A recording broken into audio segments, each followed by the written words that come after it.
हाँ जी students, in this lecture we are going to discuss about Bayer's strain theory of cycloalkanes. Cycloalkanes ਦੇ ਨਾਲ related Bayer's strain theory which was given by the scientist Bayer. तो ये theory ਕਾਹਦੇ ਲਈ use ਕੀਤੀ ਜਾਂਦੀ ਆ? This theory is used to compare the stabilities of different cycloalkanes, of different sized cycloalkanes. We have variety of cycloalkanes. The first member of cycloalkane family is cyclopropane consisting of 3 carbon atoms. Then next member is cyclobutane with 4 carbon atoms. Then next is cyclopentane, cyclohexane, cycloheptane, cyclooctane and so on. तो ये ਜਿਹੜੇ ਸਾਈਕਲੋਐਲਕੇਨ family ਦੇ members ਆ 3 carbon ਵਾਲੇ ਸਾਈਕਲੋਐਲਕੇਨ ਤੋਂ ਸ਼ੁਰੂ ਕਰਕੇ ਜਿਹੜੇ ਆਪਾਂ ਹਾਇਰ ਮੈਂਬਰਸ ਵੱਲ ਜਦੋਂ ਜਾਂਦੇ ਆ, ਅਗਰ ਆਪਾਂ ਉਹਨਾਂ ਦੀ ਸਟੇਬਿਲਿਟੀ ਨੂੰ ਕੰਪੇਅਰ ਕਰਨਾ ਵਾ ਤਾਂ ਬੇਅਰ ਸਾਇੰਟਿਸਟ ਨੇ ਸਾਨੂੰ ਇੱਕ ਥਿਊਰੀ ਦਿੱਤੀ ਸੀ which is named as Baeyer's strain theory. तो ये बेयर स्ट्रेन थ्योरी की कहती आ, ये जोड़े असम्पशनस आ जोड़े पोस्टुलेट्स आ वन बाय वन आप डिस्कस करते हैं। Very simple. First postulate which tells us about very simple thing that कि जदों भी कार्बन sp3 हाइब्रिडाइज्ड होंदी है, whenever carbon is sp3 hybridized तां उहदे आले दुआले जिहड़े 4 हाइब्रिड ऑर्बिटल्स होंदे आ उन्हां दे विचकार एंगल 109 डिग्री 28 मिनट्स हुंदा वा। मान लो एक कार्बन आ, दिस इज sp3 हाइब्रिडाइज्ड, तो ये अराउंड 4 हाइब्रिड ऑर्बिटल्स होंगे और इन्हां दी ज्योमेट्री होएगी tetrahedral. And if you want कि अगर तुसी एंगल चेक करो, this angle will be 109 degree 28 minute, जिन्हों आप रफली 109.5 डिग्री लिखते होंगे, पर हुण आप 109 डिग्री 28 मिनट ही लिखांगे। This bond angle, this is normal tetrahedral bond angle, क्योंकि आ ऑर्बिटल्स की ज्योमेट्री जी around carbon it is tetrahedral. तो ऐसी कार्बन जी sp3 हाइब्रिडाइज्ड आ, वो जदों भी किसी होर एटम के नाल बॉन्ड बनाएगी या किसी होर कार्बन के नाल बॉन्डिंग करेगी तो उहदे ऑर्बिटल्स की ओवरलैपिंग हो जाएगी। मान लो इत्थे एक होर कार्बन आ, उहदा ऑर्बिटल ते इहदा ऑर्बिटल आपस ओवरलैप करके इत्थे एक होर कार्बन आ, इहदा ऑर्बिटल ते आ ऑर्बिटल आपस ओवरलैप करके, तो carbon carbon carbon carbon 3 carbon इकट्ठियां हो गई। इन्हां 3 कार्बन का जिहड़ा आ वाला बॉन्ड एंगल होएगा इस कार्बन के अराउंड वो 109 डिग्री 28 मिनट होएगा। ये sp3 हाइब्रिडाइजेशन का ही एक करैक्टरिस्टिक फीचर आ कि whenever carbon is sp3 hybridized the bond angle around it between any 2 adjacent bonds will be 109 degree 28 minutes. ठीक है, this is called normal tetrahedral bond angle. जिन्ने भी साइक्लोएल्केन्स आ उन्हां सारियां दे विच carbon is sp3 hybridized. Carbon is sp3 hybridized in all cycloalkanes। ठीक है, सारे साइक्लोएल्केन्स दे विच कार्बन sp3 हाइब्रिडाइज्ड आ। तो अगर कार्बन sp3 हाइब्रिडाइज्ड आ तो कार्बन दे around bond angle should be 109 degree 28 minutes, 109 degree 28 minute होना चाहिए बॉन्ड एंगल कार्बन दे अराउंड सारे साइक्लोएल्केन्स दे विच। लेकिन whatever is observe that bond angle is never 109 degree 28 minute in any of the cycloalkanes molecules. For example if you talk about cyclopropane, this bond angle is only 60 degree. आ भी 60 आ ते आ भी 60 आ, इत्थे भी तो कार्बन है ना, CH2 CH2 CH2, the CCC bond angle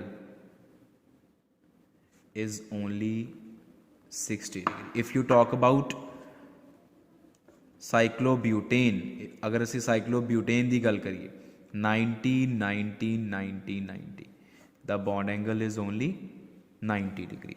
किसी भी साइक्लोएल्केन दे विच बॉन्ड एंगल 109 डिग्री 28 मिनट नहीं हैगा, जिहड़ा कि नॉर्मल टेट्राहेड्रल बॉन्ड एंगल जिहड़ा कि sp3 ਹਾਈਬ੍ਰਿਡਾਈਜ਼ਡ ਕਾਰਬਨ ਦੇ ਅਰਾਊਂਡ ਹੋਣਾ ਚਾਹੀਦਾ ਆ। ਇਹ ਬੇਅਰ ਸਾਇੰਟਿਸਟ ਨੇ ਸਟੱਡੀ ਕੀਤੀ ਸਾਰੀ। ਫਿਰ ਬੇਅਰ ਸਾਇੰਟਿਸਟ ਨੇ ਸਾਨੂੰ ਇਹ ਕਿਹਾ ਕਿ ਅਗਰ ਕਾਰਬਨ ਦੇ around bond angle normal tetrahedral angle ਤੋਂ ਡਿਫਰੈਂਟ ਹੁੰਦਾ ਆ, ਡੈਵੀਏਟ ਕਰ ਜਾਂਦਾ, ਡੈਵੀਏਟ ਮੀਨਸ ਅਗਰ ਉਹ ਚੇਂਜ ਹੋ ਜਾਂਦਾ ਵਾ ਤਾਂ ਫਿਰ ਉਸ ਮੋਲੀਕਿਊਲ ਦੇ ਵਿੱਚ ਐਂਗਲ ਸਟ੍ਰੇਨ ਆ ਜਾਂਦੀ ਆ। Strain means tension, tension means ਖਿਚਾਵ।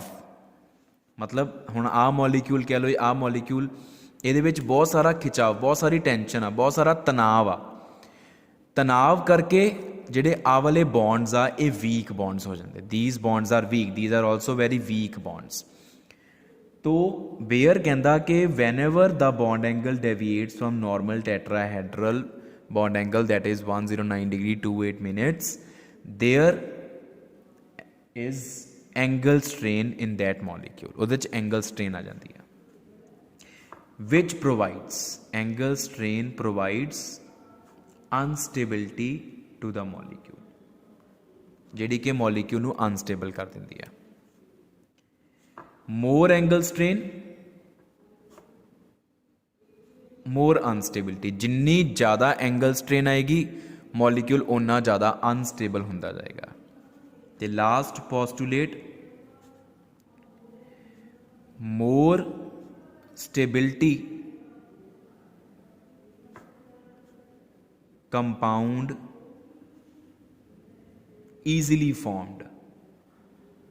ਜੇ ਕੰਪਾਊਂਡ ਦੇ ਵਿੱਚ ਐਂਗਲਸ, ਕੰਪਾਊਂਡ ਸਟੇਬਲ ਜ਼ਿਆਦਾ ਆ, ਉਹਦੇ 'ਚ ਐਂਗਲ ਸਟ੍ਰੇਨ ਘੱਟ ਆ ਤਾਂ ਉਹ ਕੰਪਾਊਂਡ ਈਜ਼ੀਲੀ ਬਣੇਗਾ। ਐਂਡ ਵਾਈਸ ਵਰਸਾ, ਵਾਈਸ ਵਰਸਾ ਮੀਨਸ ਅਗਰ ਸਟੇਬਿਲਿਟੀ ਘੱਟ ਹੋਏਗੀ, ਸਟੇਬਿਲਿਟੀ ਘੱਟ ਮਤਲਬ ਐਂਗਲ ਸਟ੍ਰੇਨ ਜ਼ਿਆਦਾ ਆ। ਐਂਗਲ ਸਟ੍ਰੇਨ ਕੀ ਆ? Deviation from normal tetrahedral angle, ਤਾਂ ਕੰਪਾਊਂਡ ਈਜ਼ੀਲੀ ਨਹੀਂ ਬਣੇਗਾ, ਕੰਪਾਊਂਡ ਨੂੰ ਬਣਾਉਣ 'ਚ ਬਹੁਤ ਡਿਫੀਕਲਟੀ ਆਏਗੀ। ਤੇ last point, how to calculate angle strain. Angle strain is calculated as 1/2 of what? 109 degree 28 minutes minus bond angle in cycloalkane। ਸਾਈਕਲੋਐਲਕੇਨ ਦੇ ਵਿੱਚ ਬੌਂਡ ਐਂਗਲ ਕਿੰਨਾ ਉਹ ਇੱਥੇ ਫਿਲ ਕਰ ਦਿਓ, ਉਹਨੂੰ 109 ਡਿਗਰੀ 28 ਮਿੰਟ 'ਚ ਘਟਾ ਦਿਓ, ਉਹਦਾ 1/2 ਕਰ ਦਿਓ, ਉਹ ਐਂਗਲ ਸਟ੍ਰੇਨ ਆ ਜਾਏਗੀ।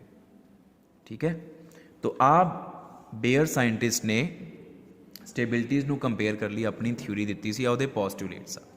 ਠੀਕ ਹੈ, ਤੋ ਇੱਕ ਚੀਜ਼ ਹੋਰ ਜੋ ਇੱਥੇ ਮੈਂਸ਼ਨ ਕਰਨੀ ਉਹ ਇਹ ਆ ਕਿ we just compare the magnitude of angle strain to compare the stabilities. ਜਦੋਂ ਵੀ ਸਟੇਬਿਲਿਟੀਜ਼ ਨੂੰ ਕੰਪੇਅਰ ਕਰਨਾ, ਕਿਸੇ ਵੀ ਦੋ ਕੰਪਾਊਂਡ ਦੀਆਂ ਸਟੇਬਿਲਿਟੀਜ਼ ਨੂੰ ਕੰਪੇਅਰ ਕਰਨਾ ਵਾ, ਤਾਂ ਅਸੀਂ ਸਿਰਫ ਔਰ ਸਿਰਫ ਐਂਗਲ ਸਟ੍ਰੇਨ ਦਾ ਮੈਗਨੀਟਿਊਡ ਕੰਪੇਅਰ ਕਰਦੇ ਹਾਂ ਕਿ ਕਿਹਦਾ ਮੈਗਨੀਟਿਊਡ, ਕਿਹੜੇ ਮੋਲੀਕਿਊਲ ਦੇ ਐਂਗਲ ਸਟ੍ਰੇਨ ਦਾ ਮੈਗਨੀਟਿਊਡ ਜ਼ਿਆਦਾ, ਕਿਹਦਾ ਘੱਟ ਆ। ਐਂਗਲ ਸਟ੍ਰੇਨ ਦੇ ਸਾਈਨ ਨੂੰ ਨਹੀਂ ਦੇਖਣਾ ਬਿਲਕੁਲ ਵੀ, ਸਾਈਨ ਇਜ਼ ਨੈਵਰ ਸੀਨ। ਠੀਕ ਹੈ, ਉਹਨੂੰ ਤੁਸੀਂ ਨਿਗਲੈਕਟ ਕਰ ਦੇਣਾ, ਇਗਨੋਰ ਕਰ ਦੇਣਾ। ਚਲੋ ਹੁਣ ਆਪਾਂ ਫਿਰ ਉਸ ਤੋਂ ਬਾਅਦ ਐਂਗਲ ਸਟ੍ਰੇਨ ਫਾਈਂਡ ਆਊਟ ਕੀਤੀ ਬੇਅਰ ਸਾਇੰਟਿਸਟ ਨੇ ਆਪਣੀ ਥਿਊਰੀ ਨੂੰ ਜਸਟੀਫਾਈ ਕਰਨ ਦੇ ਲਈ। ਬੇਅਰ ਸਾਇੰਟਿਸਟ ਨੇ ਡਿਫਰੈਂਟ ਸਾਈਕਲੋਐਲਕੇਨ ਮੋਲੀਕਿਊਲਸ ਦੇ ਵਿੱਚ ਐਂਗਲ ਸਟ੍ਰੇਨ ਕੈਲਕੂਲੇਟ ਕੀਤੀ and that angle strain is this. ਆਹ ਡੇਟਾ ਪਿਆ ਆਪਣੇ ਕੋਲ, ਦਿਸ ਇਜ਼ ਦਾ ਡੇਟਾ।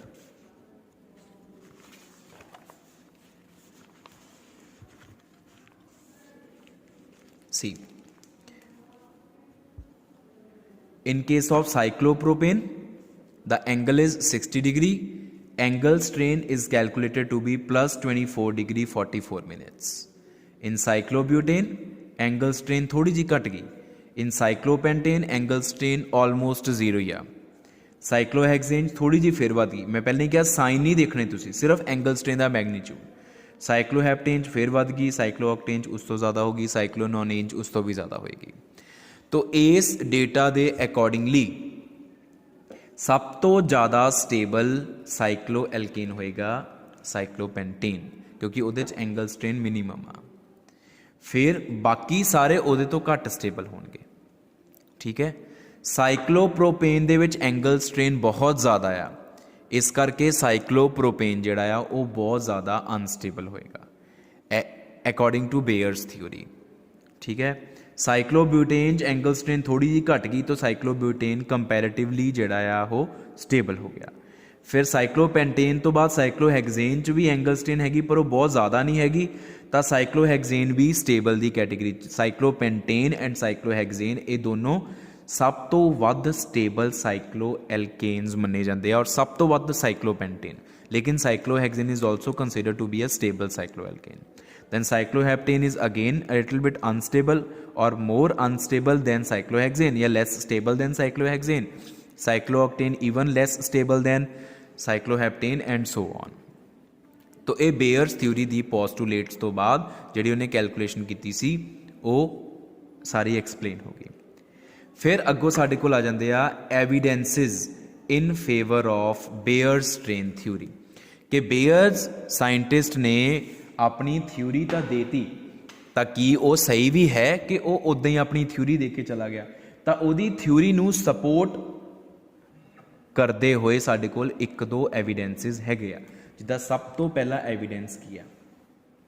ਸਭ ਤੋਂ ਪਹਿਲਾ ਐਵੀਡੈਂਸ ਇਹ ਆ ਕਿ ਸਾਈਕਲੋਪੈਂਟੇਨ ਜਿਹੜਾ ਸਾਈਕਲੋ ਐਲਕੇਨ ਆ ਉਹ ਸਭ ਤੋਂ ਜ਼ਿਆਦਾ ਸਟੇਬਲ ਮੰਨਿਆ ਜਾਂਦਾ ਸੀ ਬੇਅਰ ਥਿਊਰੀ ਤੋਂ ਪਹਿਲਾਂ ਵੀ। ਤੇ ਬੇਅਰ ਥਿਊਰੀ ਨੇ ਐਂਗਲ ਸਟ੍ਰੇਨ ਦੇ ਬੇਸਿਸ ਤੇ ਜਦੋਂ ਸਟੇਬਿਲਿਟੀ ਕੰਪੇਅਰ ਕੀਤੀ ਤਾਂ ਵੀ ਸਾਈਕਲੋਪੈਂਟੇਨ ਸਭ ਤੋਂ ਜ਼ਿਆਦਾ ਸਟੇਬਲ ਹੀ ਪ੍ਰੂਵ ਹੋਇਆ। ਤਾਂ ਇਹਦਾ ਮਤਲਬ ਇਹ ਇੱਕ ਐਵੀਡੈਂਸ ਹੋ ਗਿਆ ਬੇਅਰਸ ਥਿਊਰੀ ਨੂੰ ਕਿ ਬੇਅਰਸ ਥਿਊਰੀ ਨੇ ਕਿਹਾ ਕਿ cyclopentane is the most stable cycloalkane and which was already true. Baeyer's theory ਤੋਂ ਪਹਿਲਾਂ ਹੀ ਇਹ ਚੀਜ਼ ਕਨਫਰਮ ਸੀ ਕਿ ਸਾਈਕਲੋਪੈਂਟੇਨ ਸਭ ਤੋਂ ਵੱਧ ਸਟੇਬਲ ਆ। ਤਾਂ ਇਹਦਾ ਮਤਲਬ ਬੇਅਰਸ ਥਿਊਰੀ ਨੂੰ ਸਪੋਰਟ ਮਿਲ ਗਈ, ਇੱਕ ਐਵੀਡੈਂਸ ਹੋ ਗਿਆ ਉਹਦੀ ਸਪੋਰਟ ਦੇ ਵਿੱਚ। ਫਿਰ ਬੇਅਰਸ ਥਿਊਰੀ ਤੋਂ ਪਹਿਲਾਂ ਇਹ ਵੀ ਚੀਜ਼ ਮੰਨੀ ਜਾਂਦੀ ਸੀਗੀ ਕਿ ਜਿਹੜੇ 7 ਮੈਂਬਰਡ ਸਾਈਕਲੋ ਐਲਕੇਨਸ ਆ ਅਤੇ ਹਾਇਰ 7 ਮੈਂਬਰਸ ਵਾਲੇ 8 ਮੈਂਬਰਸ ਵਾਲੇ 9 ਮੈਂਬਰਸ ਵਾਲੇ ਉਹ ਐਗਜ਼ਿਸਟ ਹੀ ਨਹੀਂ ਕਰਦੇ ਸੀ ਉਸ ਟਾਈਮ 'ਤੇ। ਐਗਜ਼ਿਸਟ ਨਹੀਂ ਕਰਦੇ ਸੀ ਮਤਲਬ ਉਹ ਬਹੁਤ ਜ਼ਿਆਦਾ ਅਨਸਟੇਬਲ ਸੀ, ਸਟੇਬਿਲਿਟੀ ਹੈ ਹੀ ਨਹੀਂ ਸੀ, ਤਾਂ ਹੀ ਨਹੀਂ ਸੀ ਉਹ ਬਣ ਪਾਉਂਦੇ।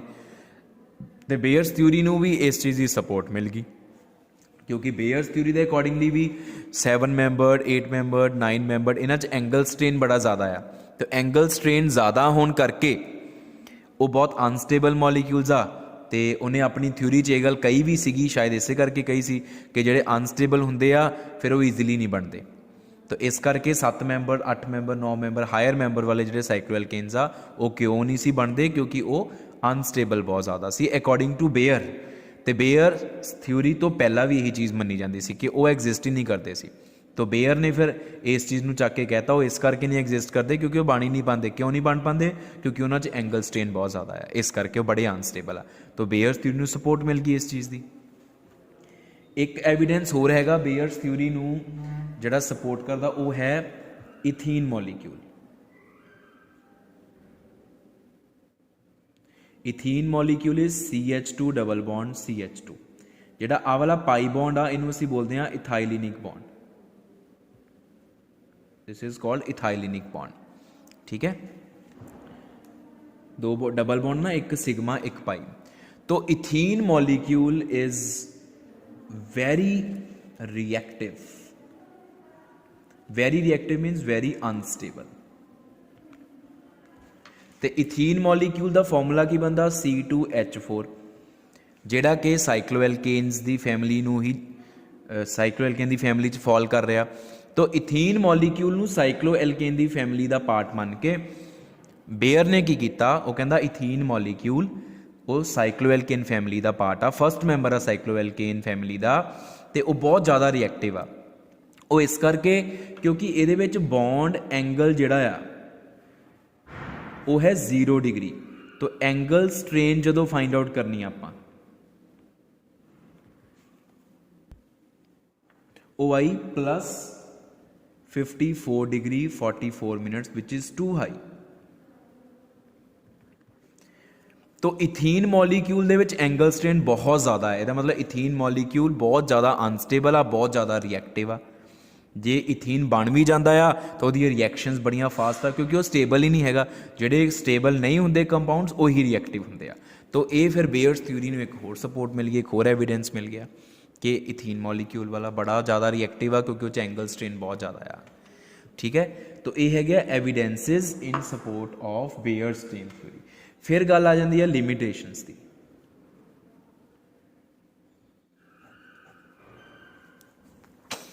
तो लिमिटेशनस दे विच सब तो पहली लिमिटेशन तो यही आ कि जिद्दां हुण इथीन मॉलीक्यूल आ, जे एंगल स्ट्रेन इहदे च 2 हाई आ तो ये बहुत ज़्यादा अनस्टेबल आ।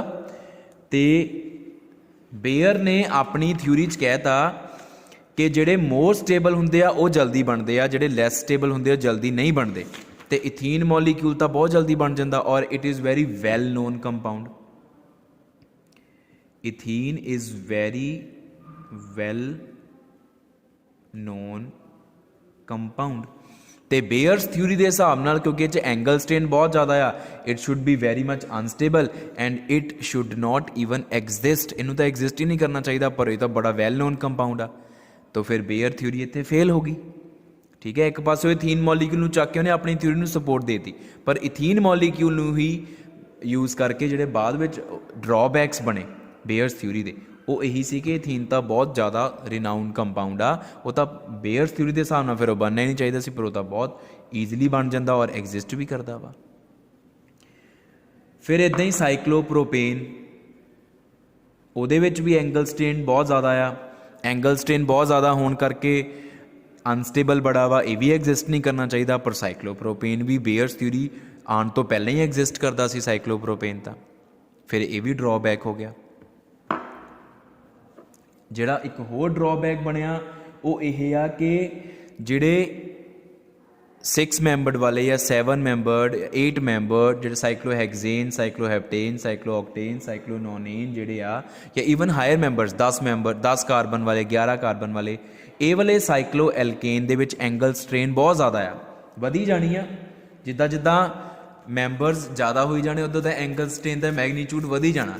तो अगर एंगल स्ट्रेन का मैगनीट्यूड वधी जाऊगा तो यह मतलब उन्होंने स्टेबिलिटी घटी जाऊगी, वो मोर एंड मोर अनस्टेबल हो जाओगे। तो अनस्टेबल कंपाउंड तो फिर वो सामने एग्जिस्ट ही नहीं करते। लेकिन जदों आप हीट ऑफ कंबशन डेटा देखा ऑफ डिफरेंट साइक्लोएल्केन्स, हुण हीट ऑफ कंबशन की आ, energy released when some compound is combusted. जदों किसी कंपाउंड की कंबशन कराने, combustion is reaction with O2 oxygen and products are carbon dioxide and water. किसी भी हाइड्रोकार्बन की अगर तुसी कंबशन कराने हो तो वो प्रोडक्ट वो रिएक्शन O2 ना करा के प्रोडक्ट कार्बन डाइऑक्साइड तो वाटर होंगे, बस नथिंग एल्स। वो कंबशन रिएक्शन है और वो ड्यूरिंग हमेशा एनर्जी इवॉल्व होंगी है, एनर्जी रिलीज होंगी है। हीट ऑफ कंबशन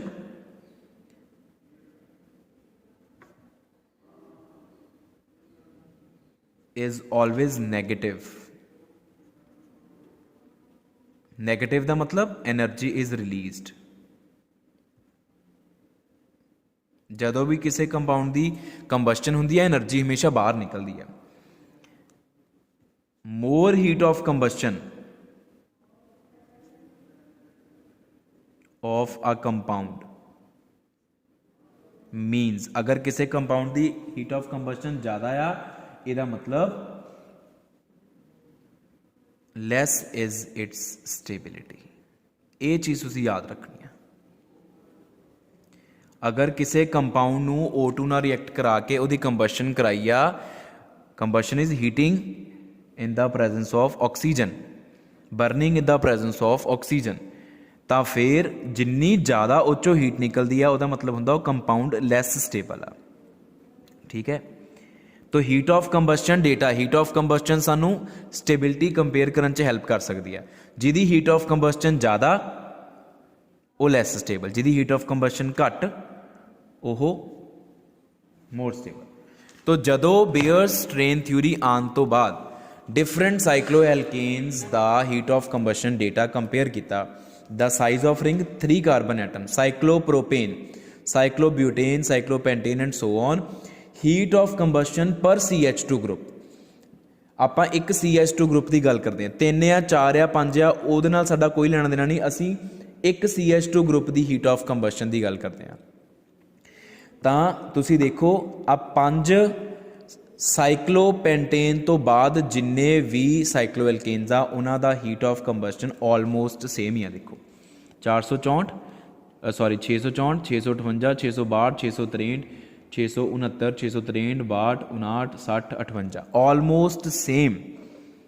ਸਾਈਕਲੋਪੈਂਟੇਨ ਤੋਂ ਹਾਇਰ ਜਿੰਨੇ ਵੀ ਸਾਈਕਲੋ ਐਲਕੇਨਸ ਆ ਉਹਨਾਂ ਸਾਰਿਆਂ ਦਾ ਹੀਟ ਆਫ ਕੰਬਸ਼ਨ ਪਰ CH2 group is almost same. ਤੇ ਜੇ ਸਾਰਿਆਂ ਦੀ ਹੀਟ ਆਫ ਕੰਬਸ਼ਨ ਸੇਮ ਆਏ ਤਾਂ ਮਤਲਬ ਉਹਨਾਂ ਦੀ ਸਟੇਬਿਲਿਟੀ ਵੀ ਆਲਮੋਸਟ ਸੇਮ ਹੋਣੀ ਚਾਹੀਦੀ ਆ। तो अगर साइक्लोपेंटेन स्टेबल आ, वो तो बेयर स्ट्रेन थ्योरी कह गई सी कि साइक्लोपेंटेन बहुत स्टेबल आ क्योंकि उस एंगल स्ट्रेन है नहीं गा। तो हीट ऑफ कंबशन कहती आ कि उस तो हायर वाले भी उन्ने ही स्टेबल होने चाहिए आ जिन्ने कि साइक्लोपेंटेन स्टेबल आ। लेकिन बेयर स्ट्रेन थ्योरी कह गई सी कि वो सारे अनस्टेबल आ क्योंकि उन्होंने एंगल स्ट्रेन बहुत आ। तो फिर इतने बेयर स्ट्रेन थ्योरी फेल होगी। Baeyer strain theory was theoretical concept, उन्हें कोई एक्सपैरीमेंटल एविडेंस तो दिते नहीं, दिते सी पर एक दो होर कंपाउंड्स से आ एक्सपैरीमेंटल एविडेंस आ हीट ऑफ कंबशन वाला। क्योंकि हीट ऑफ कंबशन जी amount of energy released when 1 mole of a compound is combusted, that is measure of stability of that compound. More is the heat of combustion, more energy is released during combustion, less is the stability of that compound. तो क्योंकि 5 तो बाद 5 and higher members की heat of combustion same है, मतलब उन्होंने सारा दी stability same होनी चाहिए। पर बेयर स्ट्रेन थ्योरी कहती कि हायर मैंबरस वाले स्टेबल ही है नहीं, वो तो एग्जिस्ट ही नहीं करते। हुण देखो साइक्लोप्रोपेन उहदी हीट ऑफ कंबशन सब तो ज़्यादा आ, सब तो ज़्यादा हीट ऑफ कंबशन मीनस इसकी स्टेबिलिटी सब तो घट हुई, इट इज़ लीस्ट स्टेबल। ये तो चलो बेयर स्ट्रेन थ्योरी कह ही गई सी, ठीक है। तो these are the limitations of Bayer's strain theory, and this is all about Bayer's strain theory including its assumptions, how to calculate angle strain, then evidences in favor of Bayer's strain theory and limitations of Bayer's strain theory.